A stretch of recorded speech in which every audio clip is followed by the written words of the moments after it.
Saga Egmont présente Meurtre gourmet à Saint-Malo de Jean-Luc Banalec, lu par Pierre Launier. Titre original Bretonische Spezialitäten, Kommissar Dupins, 9. Fall. Traduit de l'allemand par Pierre Malherbe. Copyright 2020, Verlag Kippenauer und Witsch, Köln. Copyright Les Presses de la Cité, 2022 pour la traduction française. À elle. À Stéphane. Que Zaraok ne vesket, que Zvarlek ne dalvket. Regret avant on n'a pas, regret après ne sert pas. Proverbe breton. Le premier jour. Du Bria Savarin, s'il vous plaît. Le commissaire Dupin, du commissariat de Concarneau, en avait l'eau à la bouche. Il avait hésité un très court instant, mais il était incapable de résister. C'était l'un de ses fromages préférés. Tendre, rare, divin. Triple crème, qui révélait toute sa saveur sur une baguette croustillante, encore chaude. S'il le fallait, Dupin pouvait endurer bien des privations, mais le fromage, impossible d'y renoncer. Il faisait partie de son alimentation de base et venait immédiatement après le café. Suivait la baguette et le vin, indispensable aussi. Puis la bonne charcuterie. Et bien entendu, l'entrecôte. Sans parler des langoustines. S'il était honnête, rares étaient les aliments qui ne lui étaient pas indispensables. Dupin allait et venait devant l'étal de fromage du marché de Saint-Servant, dans la partie sud de Saint-Malo. Et un morceau de langre, s'il vous plaît. Le lieu était très animé. On sentait que la semaine venait de commencer. Les gens gardaient l'esprit encore léger. Le langre comptait également parmi les fromages favoris de Dupin. Une pâte molle, entre l'orange et le rouge, au lait cru de vache de la région Grand Est. Son affinage de plusieurs semaines lui donne un goût intense, piquant et épicé. Puis, dit-il en feignant d'hésiter, une rouelle du Tarn. Un chèvre aux arômes équilibrés et aux légères notes de noisettes. Il y avait là des dizaines de variétés différentes, les unes à côté des autres, les unes au-dessus des autres. Fromage de chèvre, de vache, de brebis, de toutes les formes, de toutes les tailles, de toutes les couleurs. Un vrai bonheur. Les fromages de Sophie, annonçait un panneau surplombant l'étal, dont les effluves se mêlaient aux parfums alléchants des stands voisins. Herbes aromatiques fraîches, épices d'ici et d'ailleurs, saucissons et pâtés, tomates cœur de bœuf bien rebondies, fraises et framboises, fruits secs ou confits, pâtisserie irrésistible. Un orchestre d'arômes. Tout faisait envie. Essayez cette tome bretonne, monsieur. Elle nous vient de la ferme de la Moltais, pas très loin de Rennes. C'est de la vache aux saveurs étonnamment fruitées, un peu soutenues. Une texture remarquable, vous m'en direz des nouvelles. La jeune femme aux cheveux courts et foncés, portant des lunettes et un foulard bleu ciel autour du cou, lui entendit un petit dé. Le descriptif de la fromagère était superflu. Rien qu'à la vue, le commissaire se serait laissé séduire. « Prenez donc !» lui intima une dame âgée, aux cheveux d'un blanc remarquable, qui se tenait dans la file d'attente derrière lui. Son ton était sévère, ses sourcils froncés. « Vous vous trouvez devant l'un des meilleurs fromagers, jeune homme, et nous en avons beaucoup. De toute évidence, vous n'êtes pas d'ici. » Ça sonnait comme un reproche. Elle avait tout de suite décelé l'étranger en lui, sans qu'il puisse dire ce qu'il avait trahi. Certes, il se trouvait tout au nord, non loin de la frontière normande. Saint-Malo faisait pourtant pleinement partie de la Bretagne. En annonçant à Nolwenn et Lebert qu'il devait se rendre dans la cité malouine pour assister à un séminaire, il avait senti que l'affaire était compliquée. La ville semblait jouir d'un statut à part. Tous deux, son extraordinaire assistante et son inspecteur principal, ne s'y étaient rendus qu'une seule et unique fois, alors qu'ils étaient allés à de très nombreuses reprises partout ailleurs en Bretagne. Sans compter, ce qui rendait la chose hautement suspecte, qu'ils ne lui avaient pas dispensé leurs habituels et nombreux conseils comme à chaque fois qu'il quittait Concarneau. Nolwenn et Lebert s'étaient contentés de lui servir la célèbre devise « Ni français ni breton, malouin suit ». L'inspecteur avait fait rapidement allusion au commerce du textile et au corsaire, œuvrant pour la couronne, qui avait incroyablement enrichi la cité entre le XVIe et le XIXe siècle. Riche, puissante, indépendante, la petite ville était devenue une audacieuse puissance maritime qui n'avait rien à envier à ses rivales. C'est ainsi que l'esprit malouin s'était formé. Triomphant, souverain, fier.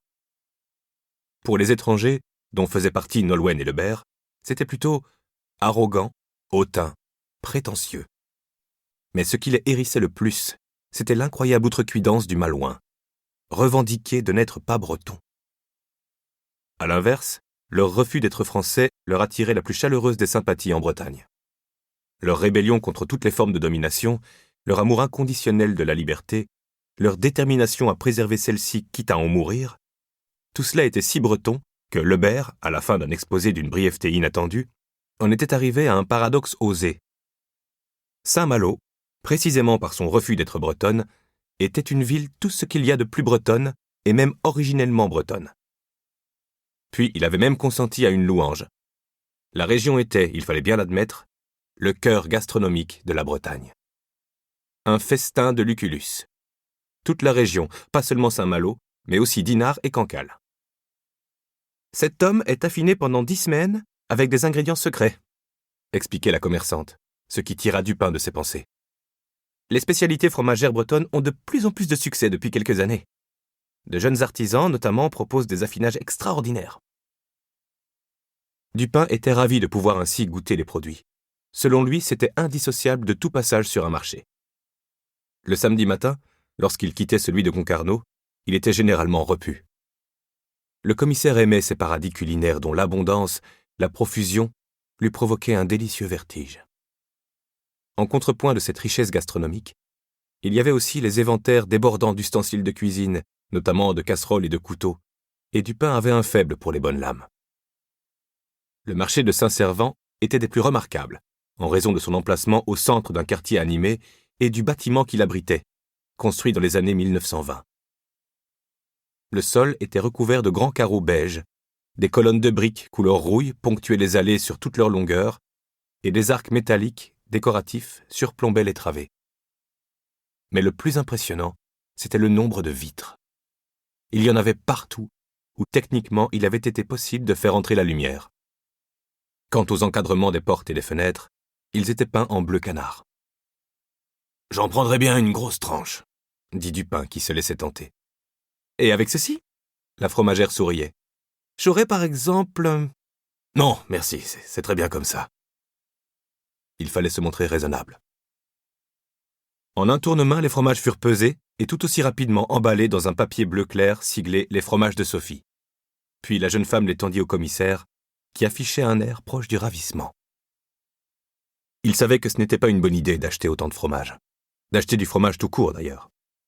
D'après les 4 pages de l'emploi du temps bien détaillé de son séminaire, il découvrirait chaque soir un restaurant différent et serait largement nourri dans les jours à venir. Il avait tout d'abord pris 2 petits noirs au café du théâtre, à l'angle de la place bordée d'arbres devant le marché. Puis la déambulation à travers toutes ces victuailles avait achevé de lui remonter le moral. En arrivant le matin même à 7h58 à l'école de police, il était d'une humeur massacrante. Cela n'avait fait qu'empirer jusqu'à la pause de midi. Pourtant, cette journée de début d'été était radieuse. Tout le monde à Concarneau avait mis le commissaire en garde contre le froid et la pluie, y compris début juin, dans le Grand Nord. Mais il faisait 28 degrés, le soleil tapait, et le ciel était d'un bleu azur uni. Sa bonne humeur, hélas, ne serait que passagère. Dans 20 minutes, il lui faudrait être de nouveau au séminaire. De telles formations étaient un vrai cauchemar pour Dupin. Celle-ci plus que les autres. Voilà un mois, le préfet avait débarqué à Concarneau et s'était planté devant lui avec un grand sourire. « J'ai du neuf.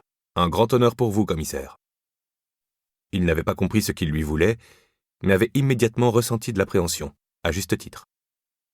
Au cours de la première semaine de juin, un séminaire unique en son genre se tenait à l'École nationale de police de Saint-Malo, l'une des plus renommées de tout le pays. Chaque préfète, chaque préfet de chacun des 4 départements bretons, 3 femmes et un homme, avait choisi un ou une de ses commissaires pour l'y accompagner. Ce ne pouvait être pire. Y penser était déjà une torture. Lui et Gueneguès, ensemble pendant 4 jours, du lundi matin au jeudi soir, pendant d'interminables heures. D'ordinaire, Dupin s'employait à écourter au maximum ses entrevues avec le préfet. En renonçant définitivement, à la fin de l'automne précédent, à l'offre qu'on lui faisait à Paris, il avait perdu le statut spécial et agréable dont il jouissait. De la même manière, le préfet avait retrouvé tout son mordant. La petite guerre d'usure avait repris depuis longtemps. La conclusion de Gueneguès avait été le pompon. Sachez que ce séminaire extraordinaire représente également une reconnaissance de votre engagement infatigable à tous. C'est pour cette raison que les collègues de Saint-Malo ont imaginé un programme de temps libre particulièrement séduisant. Vous verrez. L'hébergement collectif au sein de l'École nationale de police faisait partie d'un team building intensif. Une effroyable pensée lui avait traversé l'esprit. Des préfets et des commissaires dans des dortoirs, partageant des sanitaires. Après avoir d'abord envisagé de succomber à une grippe sévère au cours du mois suivant, ce qui l'aurait privé de sortie, il s'était mis à la recherche d'un petit hôtel accueillant sur Internet. Il avait vite trouvé, la Villa Saint-Raphaël. Le préfet avait très mal accueilli cette nouvelle, ce dont se moquait Dupin. Il était arrivé dans la jolie maison d'hôte au cœur de Saint-Servant, la veille au soir, après avoir fait un tranquille voyage à l'intérieur des terres bretonnes. Il n'aurait pu trouver plus agréable villégiature. Sa chambre, sous le toit, était ravissante, à l'égal de l'ensemble de la propriété et de son vaste jardin. Dupin ne savait pas encore précisément quel serait le sujet de ce séminaire unique en son genre. Ni les documents reçus en amont, ni le discours de bienvenue passionné de la préfète d'Ille-et-Vilaine n'avaient pu éclairer sa lanterne. La fonctionnaire avait parlé d'amélioration des relations de travail concrètes et opérationnelles entre les 4 départements, puis elle avait ajouté, en souriant, que le plus important cependant serait de profiter de l'ambiance décontractée de Saint-Malo pour faire connaissance et de passer ensemble quelques jours constructifs et agréables. Elle le pensait vraiment. Cela correspondait d'ailleurs aux mises en garde de Nolwenn et de Lebert. Les fiers Malouins soignaient leur image. Un séminaire de flics devient une véritable opération de relations publiques. C'était injuste de leur part, pensait Dupin. Si Concarneau avait été la ville d'accueil, on aurait aussi immédiatement attiré l'attention sur ce que la région avait à proposer. L'éternelle compétition entre Bretons. Qui était le meilleur? Qui était le plus breton? Un couplet vieux comme le monde. Quoi qu'il en soit, c'était assez curieux tous ces préfets et commissaires rassemblés. Dupin n'avait pu s'empêcher de songer à la réunion annuelle des druides dans la forêt des Carnutes, dans les albums des aventures d'Astérix et Obélix. Le commissaire lâcha un profond soupir avant de se diriger vers la sortie du marché. « On reprend à 14h pile », l'avait averti Gueneguès en quittant le séminaire.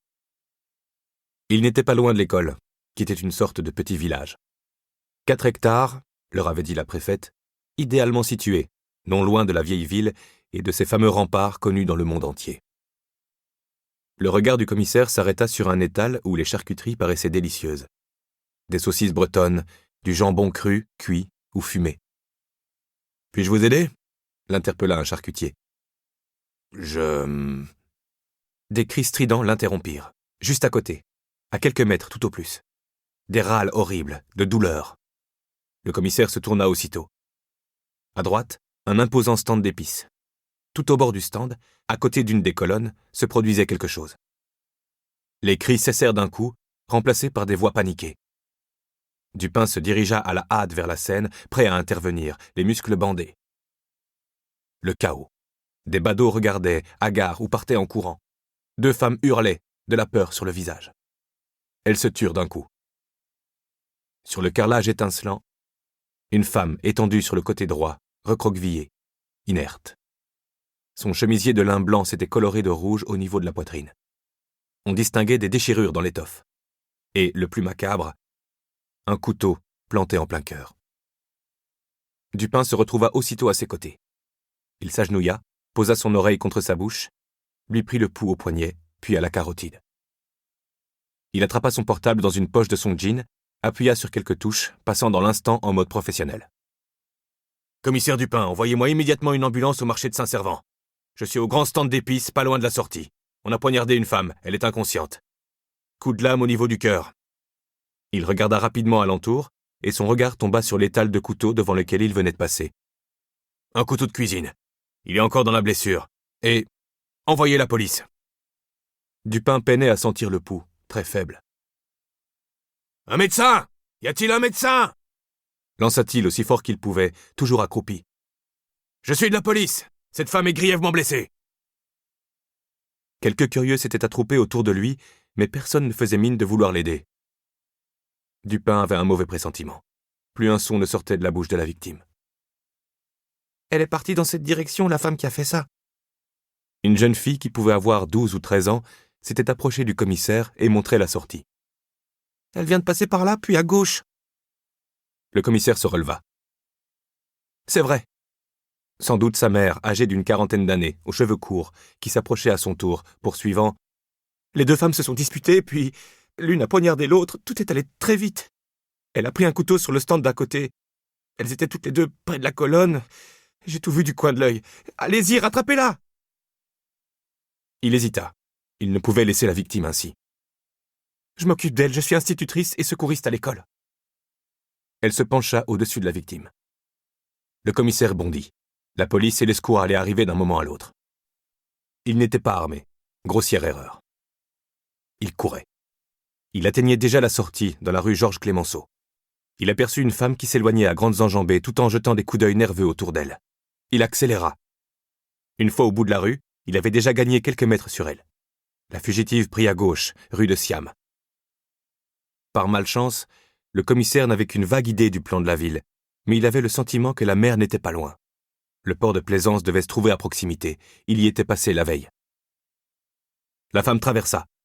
Elle avait repéré son poursuivant et jetait de temps en temps un regard par-dessus son épaule sans ralentir sa foulée. L'écart entre eux s'amenuisait encore. Le commissaire mobilisa toutes ses forces. Les maisons alignées donnaient maintenant sur la mer et le port de Plaisance. Le commissaire comprit quel était l'objectif de la fugitive. Un parking. La chaussée bifurquait, suffisamment large pour accueillir 2 rangées de véhicules. Encore quelques mètres, puis la femme se faufila entre 2 voitures. Les feux arrière de l'une d'entre elles clignotèrent 2 fois. Encore 20 mètres, il devait accélérer. Elle était dans sa voiture. Le moteur vrombit. Encore 10 mètres. La voiture recula d'un bond en arrière. La femme braqua à droite, freina brutalement. Elle allait passer la première. Le commissaire était arrivé au niveau du Land Rover, un petit modèle, bleu sombre. Il savait qu'il n'aurait qu'une fraction de seconde. Il attrapa la poignée de la porte arrière gauche. Au même moment, le Land Rover fit un nouveau bond, en avant cette fois-ci. Le commissaire, déséquilibré par la force de l'accélération, perdit l'équilibre, lâcha la poignée. Alors qu'il s'effondrait sur le côté gauche, la voiture s'élança le long de la file de véhicules stationnés. Aussitôt relevée, le commissaire se mit à courir. Une fois sortie du parking, elle devrait s'insérer dans la circulation, à gauche, et peut-être ralentir, espérait-il. En vain. Le Land Rover accéléra et s'engouffra dans la rue. Les voitures garées barraient la vue à Dupin. Il n'entendait que le bruit du moteur, puis un coup de klaxon. Un son métallique assourdissant, et encore un autre. Le commissaire déboula à l'extrémité du parking, se mit à courir au milieu de la rue. Il aperçut les feux arrière du véhicule, qui prit à gauche au carrefour suivant. Dupin regarda rapidement autour de lui. Un sérieux accrochage avait eu lieu. Une voiture qui tentait d'éviter la fugitive avait heurté d'autres véhicules à l'arrêt et venait d'être percutée à son tour. Dupin courut vers la première voiture. Le conducteur, un homme d'une trentaine d'années, ouvrit la portière. « Êtes-vous blessé ? » Oui, enfin non, j'ai rien. Il avait l'air entier. Un piéton, témoin de toute la scène, arriva à grandes enjambées et sortit son téléphone.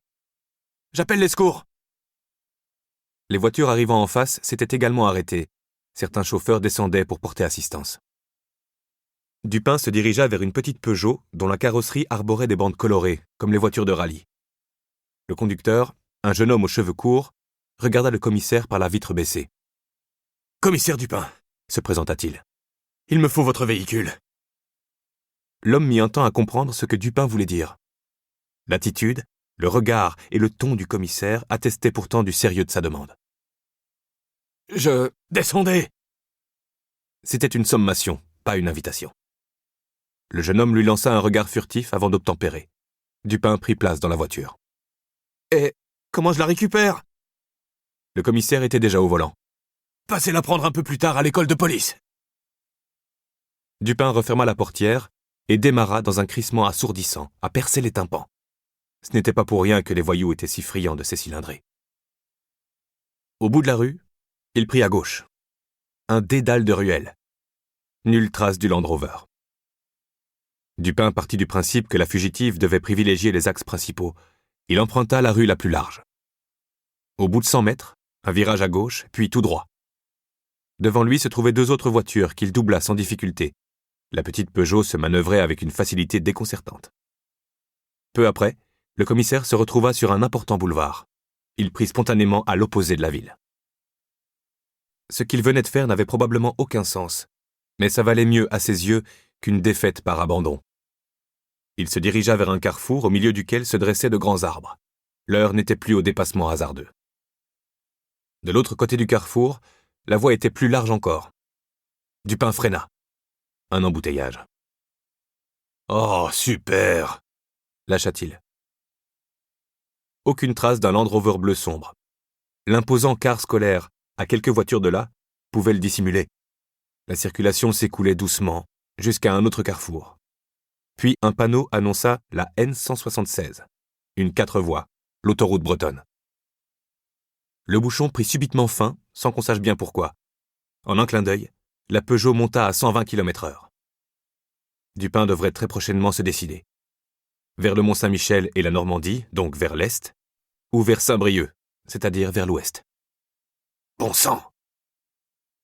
Il crut apercevoir une voiture bleue, haute sur roue, loin devant lui sur la N176 en direction de Saint-Brieuc. Son téléphone sonna. Ce n'était pas le moment. Dupin mit plein gaz. Le moteur rugit.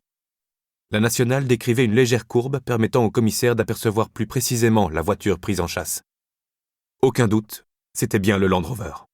Cette fois, il ne le laisserait pas s'échapper. Encore que, il avait beau faire, il ne parvenait pas à dépasser les 170 km/h. L'écart ne cessait de se creuser sans que le commissaire y pût quoi que ce soit. Il ne lui restait plus qu'à regarder la fugitive s'évanouir dans la nature au volant de son 4x4. « C'est pas possible !» Il en frappa presque le volant.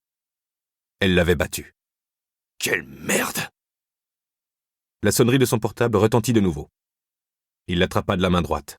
Il continuait de rouler à toute allure sur la file de gauche, comme pour conjurer sa défaite. « Oui !» s'écria-t-il, en colère. « Gueneguès à l'appareil !» Voix fâchée. « Ça fait 18 minutes qu'on vous attend. Cet après-midi, on travaille en binôme. Quand pouvons-nous compter sur votre auguste présence ? » L'idée lui traversa l'esprit de raccrocher sans autre forme de procès. Ce n'était pas recommandé. « Dupin, votre comportement n'est pas digne de... » « Il y a eu une violente attaque à l'arme blanche, sur le marché de Saint-Servant, il y a quelques minutes à peine. J'ai presque été le témoin de l'agression. » Il fallait la jouer fine, lui faire comprendre qu'il n'aurait pu agir autrement et qu'il ne l'avait fait qu'à son corps défendant. « Mais je me suis retrouvé là par le plus grand des hasards, naturellement. Une femme en a poignardé une autre. Elle s'est enfuie. Je n'avais pas d'autre choix que de la prendre en chasse dans l'exercice de mes... »« Ah ah !» l'interrompit le préfet, sur un ton plus avenant. « C'est donc pour cela que la préfète et sa commissaire sont partis aussi rapidement. Que s'est-il vraiment passé, Dupin ? » ?»« Je n'en sais pas davantage, monsieur le préfet. » Il était sincère. En même temps, le flatter en l'appelant par son titre ne pouvait pas faire de mal. Sans compter que le commissaire peinait toujours à prononcer son nom, même après 9 ans. « Et où êtes-vous ? » ?»« Sur la N176 en direction de Saint-Brieuc, monsieur le préfet. J'ai perdu la voiture de vue. » Il ne pouvait le cacher plus longtemps. Malheureusement. « Comment ça ? » Dupin roulait maintenant sur la file de droite, attendant la prochaine sortie. Il lui en coûtait, mais il était contraint de rebrousser chemin. « Je suis dans une petite voiture, elle dépasse pas les 170 km/h. »« Qu'est-ce que ça veut dire ? Pourquoi êtes-vous... » ?»« Je vous expliquerai. Je n'ai pas de kit-main libre, je dois me concentrer sur la route. »« Bien, alors je vous verrai ici. » Le commissaire raccrocha. À peine avait-il posé l'appareil sur le siège passager qu'il sonna de nouveau. Un numéro inconnu. « Oui ? » ?»« Commissaire Louis Huppert. » Froid, le ton. « Votre collègue du séminaire. » La commissaire de Saint-Malo. « Je vous écoute. »« Je me trouve à l'endroit du meurtre, commissaire. Là où... »« Elle est décédée ? » ?»« Oui. Blanche Trouin est décédée sur place. Une institutrice affirme qu'un commissaire de Concarneau l'aurait laissée sur place et... »« Était-elle déjà morte à l'arrivée des secours ? » La commissaire ne releva pas. « Et qu'il se serait lancé à la poursuite de la meurtrière, ce qui aurait conduit à un accident de la circulation. Les témoins ont décrit aux collègues des scènes de film. Tout le quartier est sans dessus-dessous. C'est... »« Vous avez donc déjà l'identité de la victime ? » ?»« Oui. Et mieux encore, nous savons également qui est la meurtrière. » Dupin n'en revenait pas. « Vous savez donc qui j'ai poursuivi dans son Land Rover bleu foncé sur la N176 ? » Vous avez quoi? Alors, de qui s'agit-il? Donc, ce qu'on raconte de la voiture empruntée est vrai également. Une Peugeot 208? C'était la seule chance d'attraper cette femme. Il fallait que Dupin prouve qu'il avait été indispensable de réquisitionner la voiture, sans toutefois en dire trop sur le déroulement des faits, compte tenu de son échec cuisant. Mais elle m'a échappé. Qui est-ce? Vous l'avez laissé s'enfuir?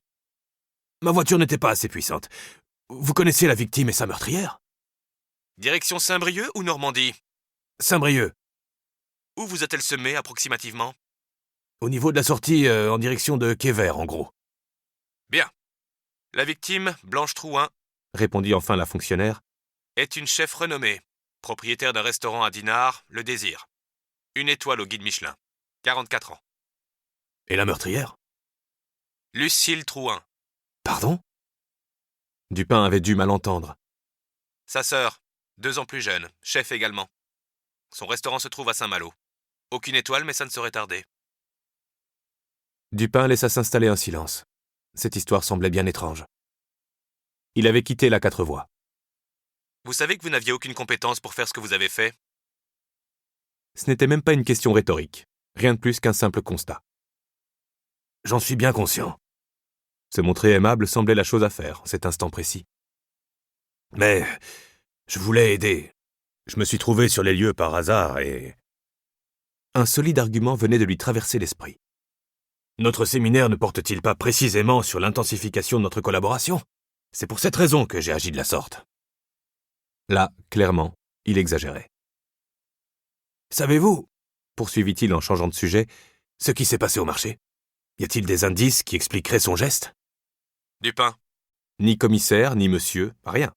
Je vous prierai de bien vouloir venir au marché, au stand d'épices de Blanche Trouin.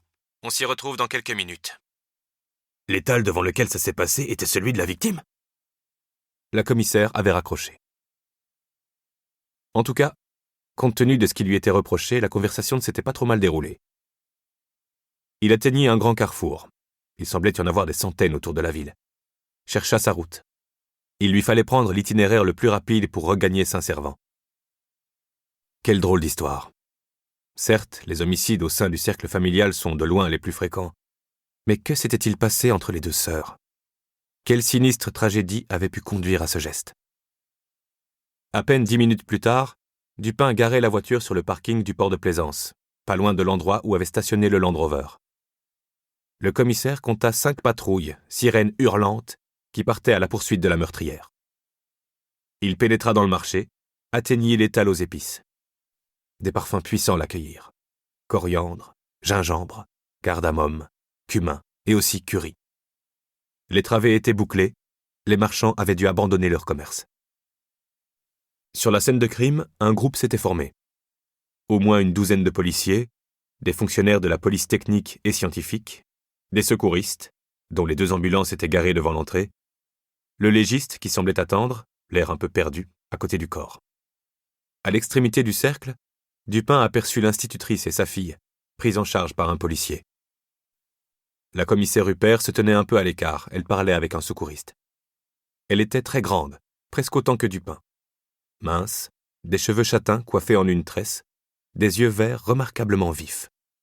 « Bien, emmenez le corps au labo. » Elle se tourna vers Dupin. « Pour la scientifique, il n'y a plus rien à faire. On connaît déjà tout. La victime, la cause de la mort, l'heure, et même la meurtrière. Seul manque... » Elle le formula avec un grand calme, prosaïque. Le mobile et la fugitive. Tout le monde savait que les 2 sœurs ne pouvaient pas se supporter, mais elle le regardait, la mine grave. « Alors, Dupin, qu'avez-vous vu, entendu? Qu'est-ce que vous avez remarqué? » Seulement des cris. Je n'ai assisté ni à la dispute ni à l'assassinat.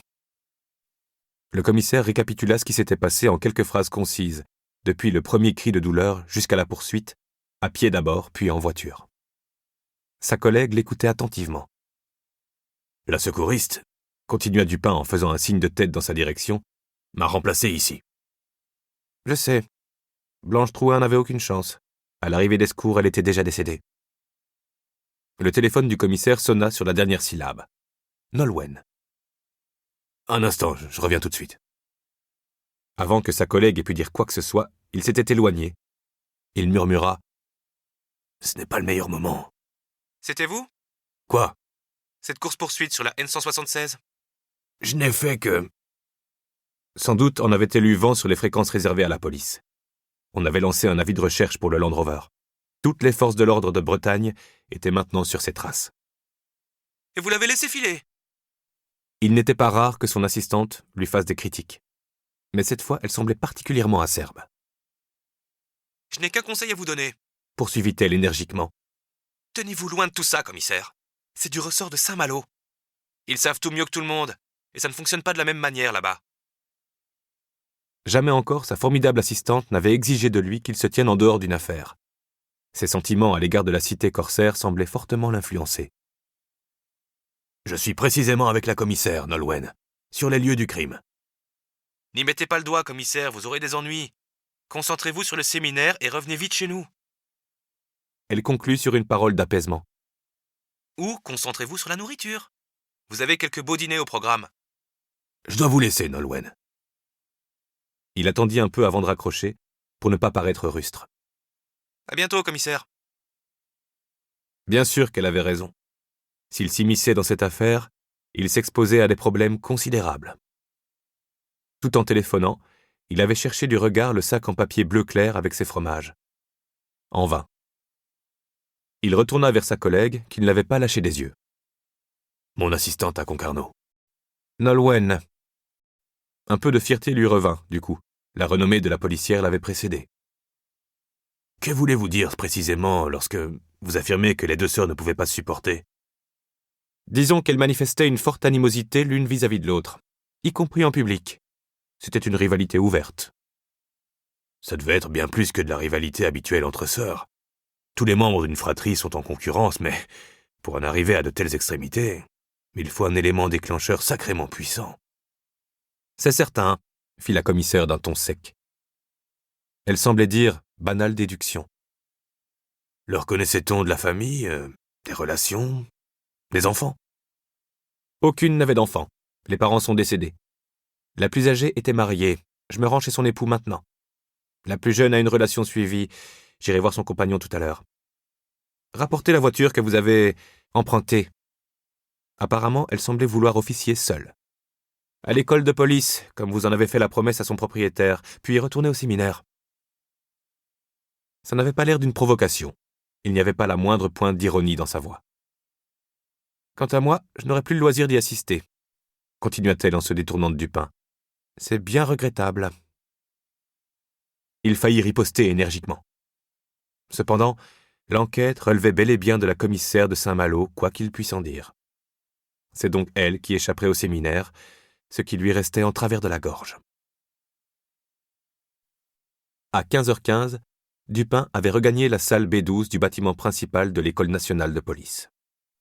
En raison de l'absence de la commissaire Huppert et de la préfète de Rennes, il n'était plus que 5.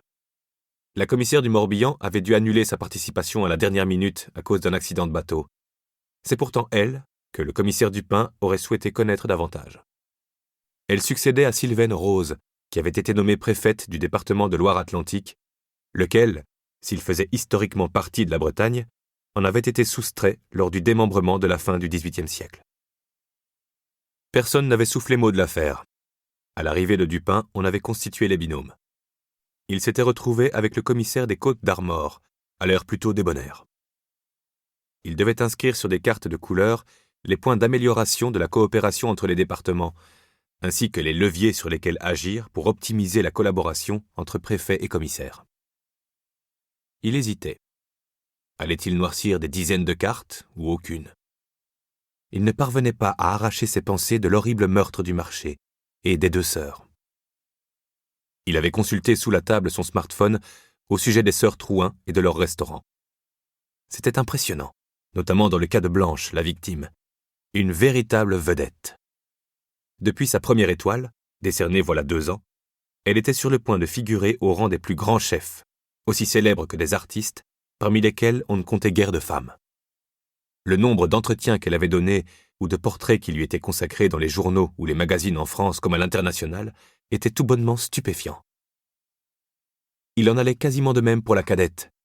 Lucille Trouin semblait suivre les traces de son aînée. Toutes deux avaient manifestement été inspirées par leur père, chef également, dans un bistrot sans prétention mais hautement apprécié. On citait leurs propos, ceux de Lucille Trouin surtout, faisant état de leur concurrence. Elle semblait n'en pas faire mystère. Lorsque l'aînée avait obtenu son étoile, la cadette avait assuré qu'elle en aurait bientôt une. Dans une des interviews, Lucille Trouin parlait de l'avantage injuste de sa sœur, qui pouvait puiser dans les recettes que leur père lui avait léguées. Manifestement, Blanche s'était découvert une passion pour la cuisine alors qu'elle n'était encore qu'une enfant, tandis que Lucille s'était réalisée plus tardivement, vers 25 ans. Dupin n'avait pas déniché grand-chose sur le père. Hormis cette âpre rivalité, rien ne pouvait expliquer un tel crime. Quant aux recherches concernant la possible localisation de la fugitive, elles n'avaient encore rien donné. Le premier jour du séminaire s'acheva à 17h15 par un discours empreint de pensée positive de la part du formateur. « Venez, Dupin, expliquez-moi dans les détails ce qui s'est passé, » lui demanda son binôme, le commissaire Gaston Nédélec, une fois le formateur sorti. Tous les participants étaient restés à leur place. Dupin répéta l'histoire, puis ils se séparèrent.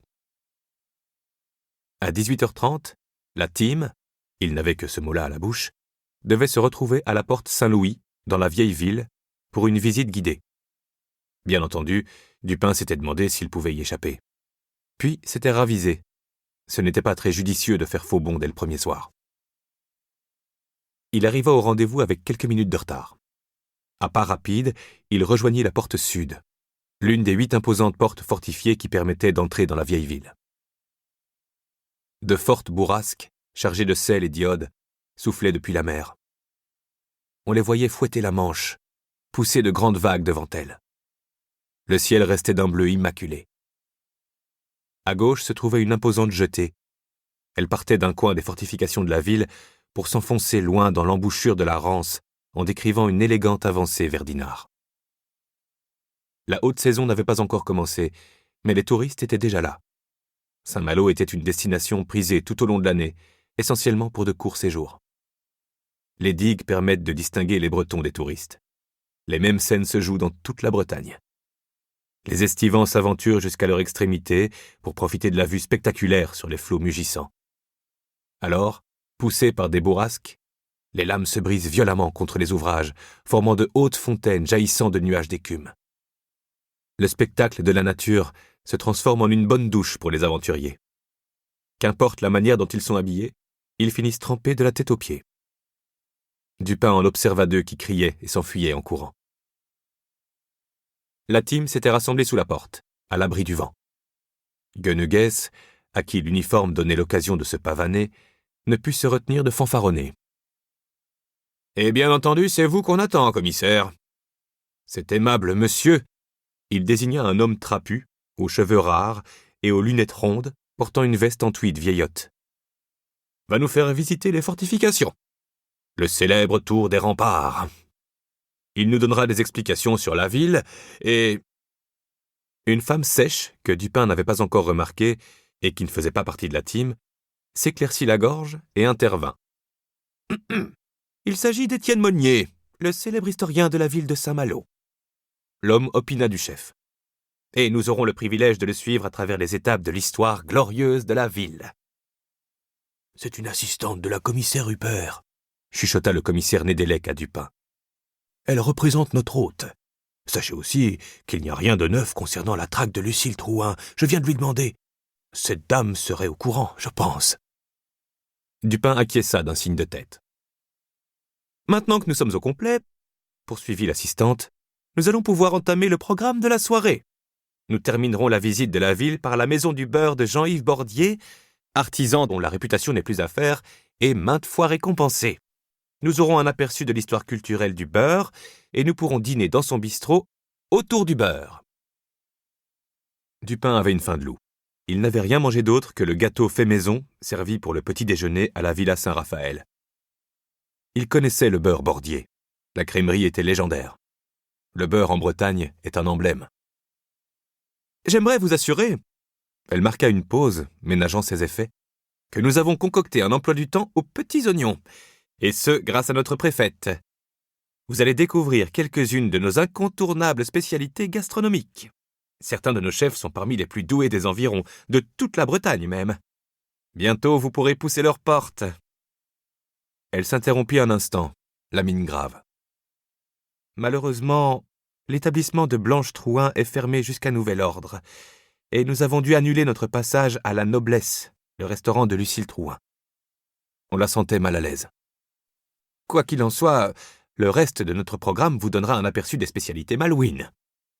Vous trouverez beaucoup d'établissements rue de l'Orme, centre culinaire de la ville où nous arriverons dans un instant, comme le restaurant nippo-breton de Bertrand Larcher, où nous dînerons demain. » Quoi qu'on puisse dire de ce séminaire, ses à côté n'étaient pas dénués d'intérêt, songea Dupin, non sans reconnaissance. Du moins la partie culinaire. Voyage et aventure. Telle est la devise de notre cuisine, dont la renommée est internationale, selon le chef du Saint-Placide, où nous nous rendrons le dernier soir. On pourrait l'appliquer à la ville entière. Une histoire faite d'entreprises hasardeuses couronnées de succès. Dupin aimait cette devise, mais appréciait moins le pathos de l'assistante. Une devise qui pouvait s'appliquer à toute l'existence. Voyage et aventure. La fonctionnaire du commissariat se mit en route. « Allons-y. On va monter sur les remparts, une vraie partie d'escalade. » Dupin fermait la marche. « Alors, » commença l'historien d'une voix sonore où l'on sentait poindre une belle érudition. « Concernant le meurtre qui vous préoccupe tant, vous n'êtes pas sans savoir que toute l'histoire de l'humanité foisonne de drames fomentés au sein d'une même fratrie depuis l'Antiquité. » Il marqua un arrêt. « Mais revenons plutôt à notre excursion. » Il reprit son parcours. « Contrairement à la ville, les fortifications ont été largement épargnées par les terribles bombardements de la Seconde Guerre mondiale. Certaines murailles remontent au XIIe siècle. Les maisons d'armateurs au style classique, datant du XVIIIe siècle, et qui confèrent à la ville son allure si caractéristique. » D'un geste de la main droite maintes fois répété, il désigna le centre-ville, vers l'église. « Ont été reconstruites à l'identique après la guerre. Jamais, au grand jamais, un ennemi n'aura pu venir à bout de nos murs. Saint-Malo a toujours résisté. » Le commissaire Nédélec s'était mis au niveau de Dupin, en retrait, tandis que les deux préfètes et Gueneguès avaient rejoint le premier petit groupe. La voix de l'historien, d'une portée remarquable, se projetait jusqu'au-delà des dernières marches. Chateaubriand, l'un des fils les plus illustres de la ville et l'un de nos auteurs les plus connus, a écrit que la ville close de Saint-Malo n'était pas plus étendue que le jardin des Tuileries à Paris et qu'elle avait donné au monde plus de personnalités célèbres que de nombreuses autres cités, bien plus grandes. En plus des corsaires qui ont dominé les océans du globe pendant presque 3 siècles, des inventeurs, physiciens, médecins et des auteurs internationalement connus sont venus au monde dans cette ville. Jacques Cartier, par exemple, qui a découvert le Canada, pays avec lequel nous entretenons de très étroites relations. Pierre-Louis Moreau de Maupertuis, quant à lui, figure parmi les plus grands naturalistes français et contribua à la diffusion des théories de Newton. Enfin, René Duguay-Trouin conquit le port de Rio de Janeiro. Saint-Malo est relié au monde entier. « Trouin, comme les 2 sœurs, » murmura le commissaire Nédélec. Ils étaient arrivés au-dessus du mur à l'impressionnante largeur. De chaque côté, un à-pic. Un garde-fou de pierre prévenait de la chute. Le vent soufflait 2 fois plus fort qu'au pied de la fortification. Clair, vivifiant. « Mais, » continua leur guide en se dirigeant vers le nord, « reprenons depuis le début. Tout a commencé par un foyer de population à Saint-Servant, plus précisément sur la petite presqu'île d'Alette, là-bas. » Il indiqua la direction correspondante.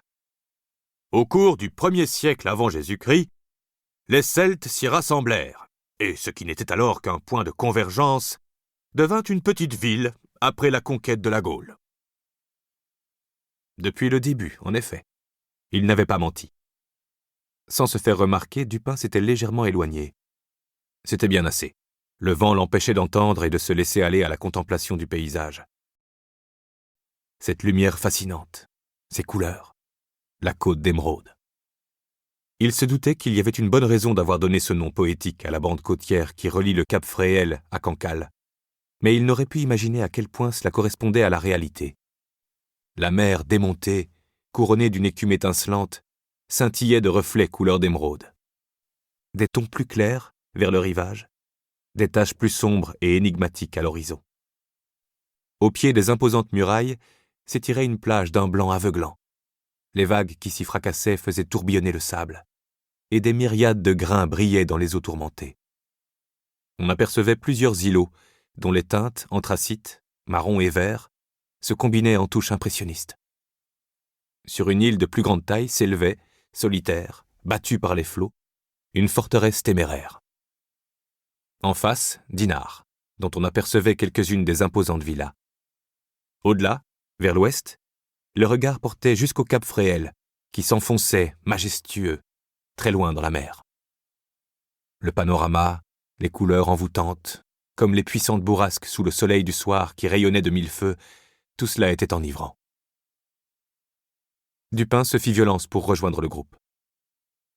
Un escalier abrupt les conduisit sur une esplanade aux pelouses carrées où s'élevait une statue de bronze. Voici le monument érigé à la mémoire de Jacques Cartier. Faisons un bond dans l'histoire. Au VIe siècle, Maclou, moine et missionnaire, l'un des 7 saints fondateurs de Bretagne, quitte le pays de Galles pour venir sur la presqu'île de la cité d'Alette. C'était très singulier. Il n'y avait qu'une ruelle très étroite en bas, entre les imposantes murailles sur lesquelles il se trouvait et les hautes maisons. Si on détournait le regard de la mer, on voyait directement chez les gens. Salle à manger, cuisine, salon. Dupin eut une idée.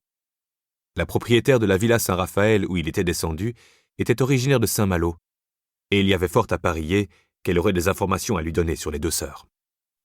Elle connaissait bien le milieu gastronomique de la ville corsaire. Rien que la veille, elle lui avait suggéré une 12aine de bons plans culinaires. Il avait d'ailleurs essayé l'un d'eux. Nous espérons que vous avez apprécié cet aperçu. Pour continuer à écouter ce livre audio sur Google Play Livres, utilisez le lien dans la description de la vidéo.